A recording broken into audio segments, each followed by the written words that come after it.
Hi friends, welcome to my channel mister SLN రో.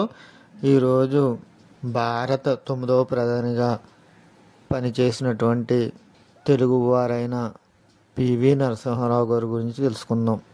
పూర్తి పేరు వచ్చి పాములపర్తి వెంకట నరసింహారావు గారు. జూన్ 28, 1921 లక్సన్నపల్లి గ్రామం, వరంగల్ జిల్లా, తెలంగాణ ప్రాంతంలో ఈయన జన్మించారు. తండ్రి సీతారామరావు గారు, తల్లి రుక్మాబాయి. ఈయన చిన్ననాటి నాడే పాములపర్తి రంగారావు దంపతులకు దత్తత తీసుకున్నారు. పివి నరసింహారావు గారు దాదాపుగా 17 భాషలు మాట్లాడగలరు. బహుశా ఇప్పటికీ ఎక్కువ భారతీయ భాషలు మాట్లాడేవారిలో పివి నరసింహారావు గారు ప్రథమ స్థానంలో ఉంటారు. 1971-73 ప్రాంతంలో ఆంధ్రప్రదేశ్ రాష్ట్ర ముఖ్యమంత్రిగా పనిచేశారు.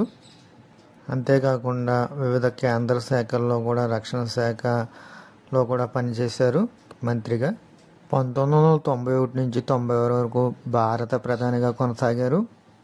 పివి నరసింహారావు గారు తెలుగు, హిందీ, మరాఠీ మొదలగు భాషల్లో కూడా రచనలు చేశారు. ఈయన రచయిత కూడా.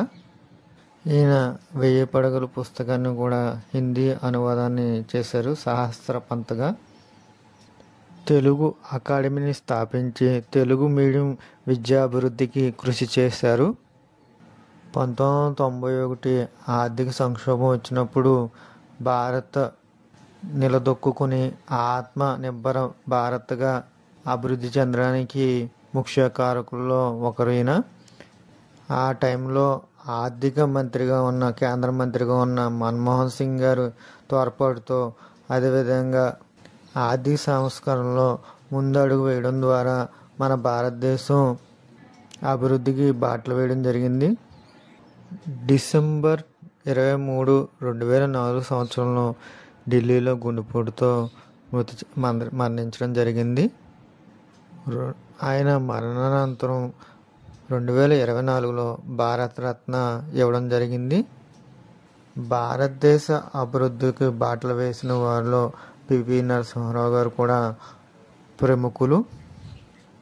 ఇందుకు మన తెలుగువారు గర్వించదగ్గ విషయము. పివి నరసింహారావు గారికి మన ఛానల్ తరపున హ్యాట్స్ ఆఫ్ చెప్తూ ఎంతటితో ఈ వీడియో ముగించడం జరుగుతుంది. ఓకే ఫ్రెండ్స్, ఇలాంటి సమాచారం కోసం, మరిన్ని వీడియోల కోసం మన ఛానల్ సబ్స్క్రైబ్ చేయండి, లైక్ చేయండి, షేర్ చేయండి ఫ్రెండ్స్. Thank you.